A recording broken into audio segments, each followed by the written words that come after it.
मुख्यमंत्री भजनलाल शर्मा के आज के प्रस्तावित कार्यक्रम आपको बता दें, दिल्ली और अन्य राज्यों में पदस्थापित राजस्थान के वरिष्ठ अधिकारियों के साथ वीडियो कॉन्फ्रेंसिंग होगी।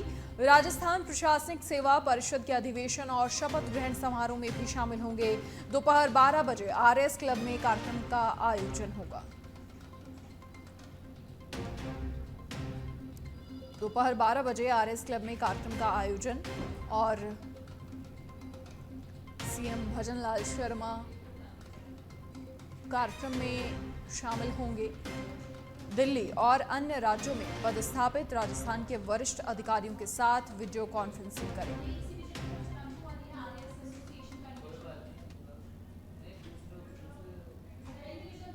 और आरएस एसोसिएशन का अधिवेशन भी आज है। आरएस क्लब में सुबह 10 बजे से अधिवेशन शुरू होगा। सुबह 10 बजे से दोपहर 12 बजे तक आरएस अधिकारियों का संवाद होगा। सीएम भजनलाल शर्मा के मुख्य आतिथ्य में यह अधिवेशन होगा और दोपहर करीब 12 बजे बाद नई कार्यकारिणी का शपथ ग्रहण समारोह होगा। सीएम भजनलाल शर्मा नई कार्यकारिणी को शपथ दिलाएंगे। नव निर्वाचित एसोसिएशन अध्यक्ष महावीर खराड़ी, महासचिव नीतू राजेश्वर सहित पूरी कार्यकारिणी ने तैयारियां की हैं।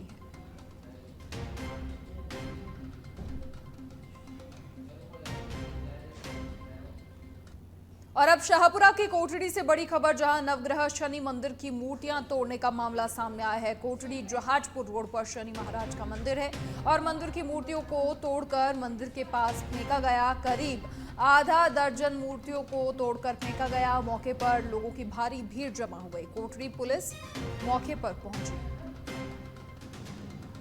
तो कुछ असामाजिक तत्वों के द्वारा मंदिर की मूर्तियों को तोड़ा गया है, मंदिर के पास फिर फेंका गया है और करीब आधा दर्जन मूर्तियों को तोड़कर फेंका गया है। नवग्रह शनि मंदिर की मूर्तियां तोड़ने का मामला सामने आया है। कोटड़ी जहाजपुर रोड पर शनि महाराज का ये मंदिर है और मंदिर की मूर्तियों को तोड़ने का मामला सामने आया है। कोटड़ी पुलिस भी मौके पर पहुंची है।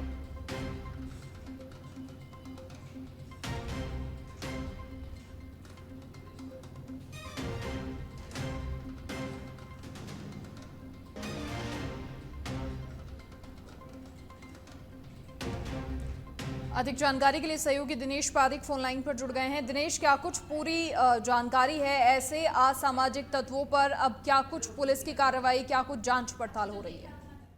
बिल्कुल मनीषा, मैं चाहता हूँ कि ये जो मामला है कोटड़ी थाना क्षेत्र जो जहाजपुर रोड पर स्थित शनि महाराज का नवग्रह मंदिर है, जहाँ पर असामाजिक तत्वों की जो करतूत सामने आई। आप देख सकते हैं तस्वीर में किस प्रकार से जो मंदिर की जो तस्वीरें हैं, शनि महाराज की जो मूर्ति उसको छोड़कर बाकी जो तस्वीरें मूर्तियां लगी हुई थी नवग्रह जो मंदिर है, बाकी सभी मूर्तियों को तोड़ दी गई है। लोगों की इस वक्त जो भारी भीड़ जमा है और लोगों को जो आक्रोश है वो बढ़ता जा रहा है।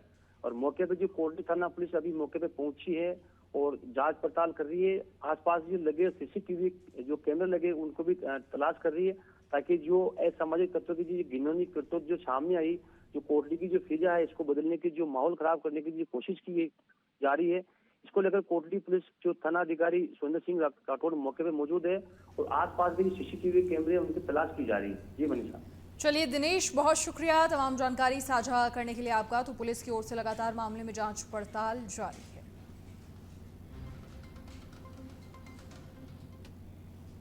टोंक में जिला परिषद के मुख्य कार्यकारी अधिकारी परशुराम धानका की अध्यक्षता में आज कलेक्ट्रेट सभागार में स्वच्छता ही सेवा अभियान के संबंध में बैठक आयोजित हुई। इस दौरान व्यापार मंडल, NGO, rotary club, RIICO, hotel, bar और साथ ही doctors, truck and transport, vegetable and fruits, private school एवं बार एसोसिएशन, सराफा, प्राइवेट बस यूनियन के साथ चर्चा कर इस महत्वपूर्ण अभियान में अपनी सहभागिता निभाने पर जोर दिया और सभी ने स्वच्छता अभियान में अपनी सक्रिय भागीदारी पर सुझाव दिए। इस दौरान एडीएम सुरेश चौधरी भी मौजूद रहे।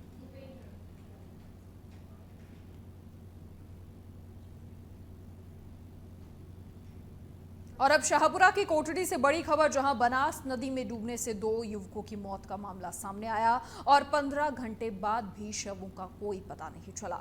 एसडीआरएफ की टीम ने रेस्क्यू शुरू किया। पारोली थाना पुलिस भी मौके पर मौजूद और कांची गांव की बनास नदी का ये पूरा मामला है। एक लंबा वक्त बीत गया है लेकिन अभी तक भी शवों का कोई अता पता नहीं है। बनास नदी में डूबने से 2 युवकों की मौत और एसडीआरएफ की टीम का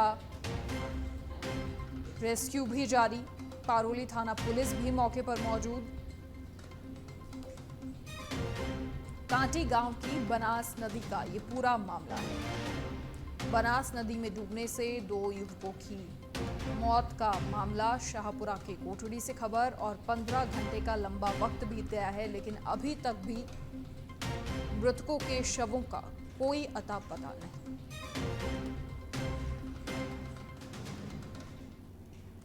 खबर दौसा के बांदीकुई से है, जहां नगरपालिका क्षेत्र में एक युवक कई सालों से चाय की थड़ी लगाकर अपने परिवार का जीवन यापन कर रहा था, लेकिन नगरपालिका ने बिना किसी नोटिस के जेसीबी लगाकर थड़ी को हटवा दिया और नगरपालिका कार्यालय ले गए, जिसके बाद पीड़ित राजेंद्र शर्मा ने नगरपालिका ईओ पर दबंगई के आरोप लगाए हैं। साथ ही ये भी बता दें कि इस जमीन को उन्होंने 50 सालों पहले ही खरीद लिया था, जिसका एग्रीमेंट भी उनके पास है।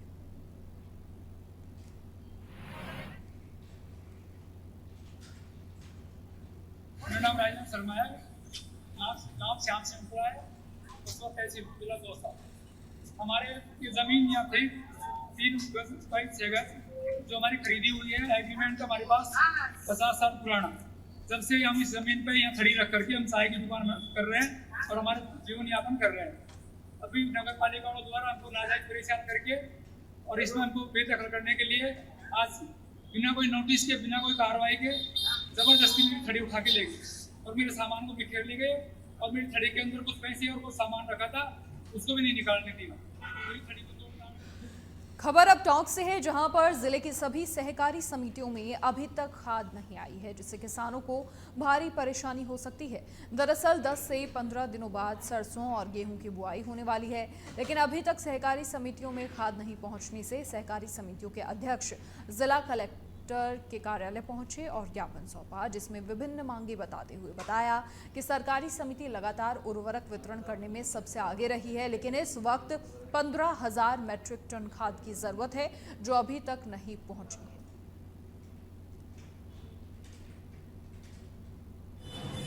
जी, हम सभी साथी सहकारिता से जुड़े हुए पदाधिकारी है, विभिन्न ग्राम सेवा सहकारी समितियों, क्रयकारी सहकारी समिति के अध्यक्ष गण हैं मेरे साथ सब।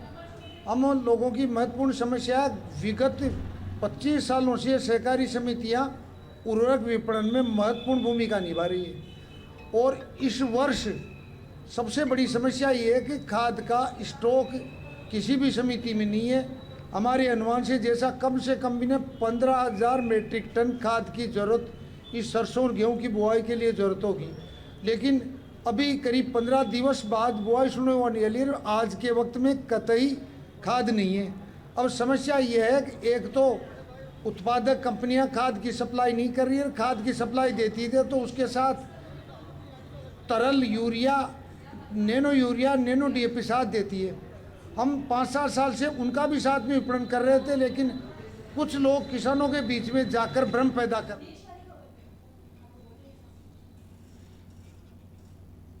सहकारी समितियों में अभी तक खाद नहीं, जिससे लोग खासा परेशान हैं, किसान परेशान हैं और 10 से 15 दिन बचे हैं। उसके बाद गेहूं और सरसों की बुआई होनी है। ऐसे में बहुत कम समय है और अपनी मांगों को लेकर जिला कलेक्ट्रेट किसान पहुंचे।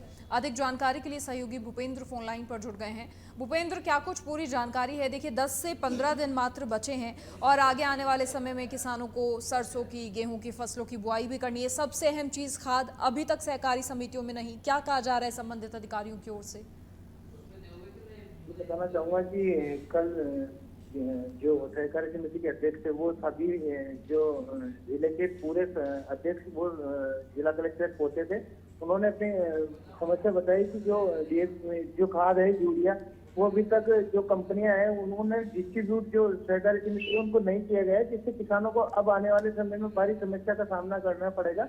हमें विगत 2 सालों से देख रहे हैं कि खाद की कमी के कारण किसानों को लंबी लंबी लाइनों में लगना पड़ रहा था और ऐसे में अगर जो खाद कंपनियां हैं उन्होंने अभी तक यूरिया की जो खेत है वो पंचायत ये समितियों को नहीं पहुंचाई है, इसका मतलब ये है कि किसानों को समस्याओं का सामना करना पड़ेगा और अगले 15 या 20 दिनों में जो बुआई है सरसों और गेहूं की वो चालू हो जाएगी। उसके बाद जो यूरिया खाद है वो जो किसानों को जरूरत पड़ती है, अगर यूरिया खाद नहीं उपलब्ध होगा तो किसानों को और भारी समस्याओं का सामना करना पड़ेगा। वैसे भी पानी की समस्या के बाद किसानों को उभरने में वैसे भी समय लगेगा। लगातार अगर यूरिया नहीं मिल पाया तो किसानों को बुआई में देरी होगी और किसानों को आर्थिक नुकसान भी हो सकता है। भूपेंद्र, इसके अलावा जब जिला कलेक्ट्रेट ज्ञापन देने पहुंचे तब क्या अधिकारियों की ओर से कोई आश्वासन दिया गया कि जल्द ही खाद की जो अवेलेबिलिटी है उन्हें करवा दी जाएगी? जिला कलेक्टर से बात करके उन्होंने बताया कि ये जो खाद है वो जल्द से जल्द मिल जाएगा। और उन्होंने एक समस्या और बताई थी कि जो खाद है उनके साथ जो तरल जो यूरिया आता है उसकी डिब्बी साथ में किसानों को देने के जो कंपनियां हैं वो बाध्य करती है, लेकिन किसान उन तरल यूरिया को नहीं लेते हैं, जिससे जो वो तरल यूरिया है उसका आर्थिक नुकसान ये डिस्ट्रीब्यूटर है उनको उठाना पड़ता है। तो उसकी मांग को लेकर भी उन्होंने ज्ञापन दिया है और जल्द से जल्द इनकी कार्रवाई जो है मांग उनको पूरी करने के लिए जिला कलेक्टर ने आश्वासन दिया है।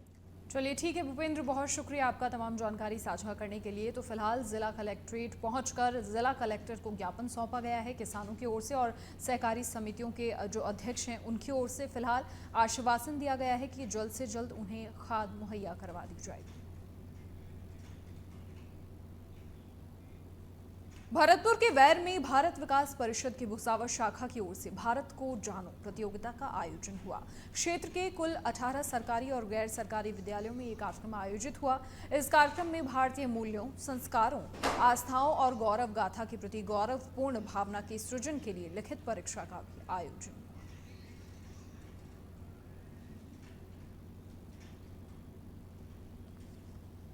भारत को जानो लिखित परीक्षा आज भुसावर के 18 सरकारी व गैर सरकारी विद्यालयों में आयोजित की गई, जिसमें कक्षा 6 से कक्षा 12 तक के विद्यार्थियों ने दोनों वर्गों में भाग लिया। इस प्रतियोगिता में कनिष्ठ वर्ग में 468 व वरिष्ठ वर्ग में 282 लगभग कुल 750 विद्यार्थियों ने भाग लिया। द्वितीय चरण की क्विज प्रतियोगिता का आयोजन दिनांक 29 सितंबर 2024 को सुबह 10 बजे से श्री आर्य महिला विद्यापीठ में किया जाएगा, जिसमें प्रत्येक विद्यालय से अपने वर्ग के अनुसार सर्वश्रेष्ठ 2 विद्यार्थियों से चुनी गई टीमें भाग लेंगी।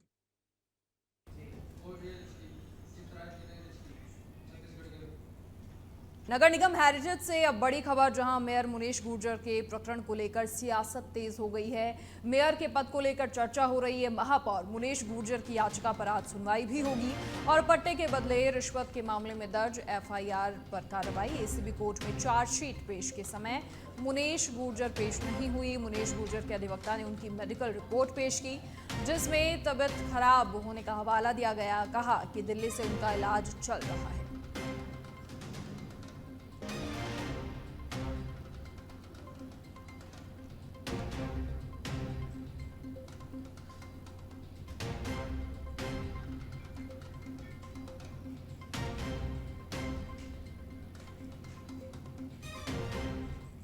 और बीकानेर के श्रीडूंगरगढ़ से अब बड़ी खबर, जहां बिजली विभाग के कनिष्ठ अभियंता के साथ मारपीट का मामला सामने आया। 132 केवी जीएसएस के टेक्निकल सर्वे के लिए अधिकारी गए थे और स्टेट हाईवे पर सरकारी गाड़ी के आगे गाड़ी लगाकर मारपीट की गई। ठुकरियासर सरपंच और उनके पुत्र पर आरोप लगे हैं। अब मारपीट का वीडियो भी वायरल हो रहा है। सच बेधड़क, हालांकि इस वायरल वीडियो की पुष्टि नहीं करता है। श्रीडूंगरगढ़ पुलिस मामले की जांच पड़ताल लगातार कर रही है। बिजली विभाग के कनिष्ठ अभियंता के साथ मारपीट का मामला सामने आया।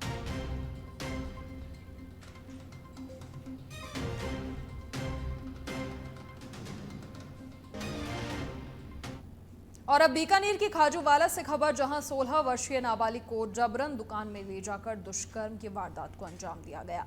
पुगल पुलिस थाने में मामला दर्ज हुआ। पुलिस फिलहाल मामले में जांच पड़ताल कर रही है।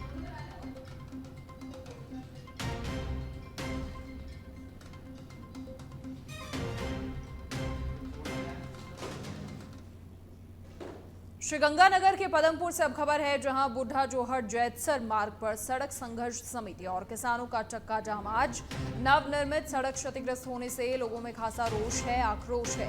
11 करोड़ की लागत से 21 किलोमीटर तक की सड़क का निर्माण कार्य हुआ था और सड़क निर्माण कार्य में संघर्ष समिति ने भ्रष्टाचार के आरोप लगाए हैं। 12 बजे से 3 बजे तक माता अमृता देवी चौक पर ये जाम रहने वाला है।